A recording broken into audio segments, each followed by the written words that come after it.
बहुत सारे लोग क़यामत के दिन आएंगे और देखेंगे कि यार बहुत नेकियां की थी, इसमें तो नेकियां ही नहीं मेरी।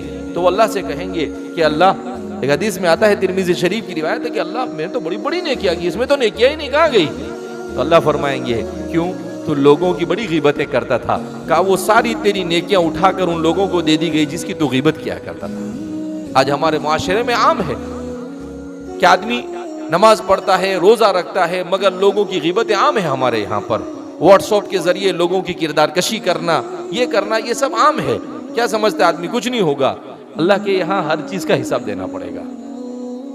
इसलिए कहा इस्लाम ने किसी की इस्लाह का तरीका, अगर आपको किसी की इस्लाह करना है, उसकी इस्लाह का तरीका क्या है? कहा उसकी इस्लाह का तरीका यह है कि तन्हाई में आप उसको जाकर कहे कि भाई आपके अंदर ये कमी है, इसको आप दूर करो। अगर उसने सही कर लिया तो ठीक है, बाकी उसके अलावा आपकी कोई दूसरी जिम्मेदारी बनती नहीं है।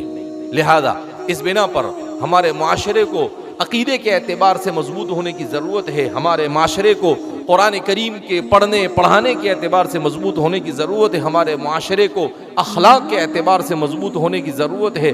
हमारे माशरे को आपस में एक दूसरे के साथ मुआमलात को दुरुस्त करने की ज़रूरत है।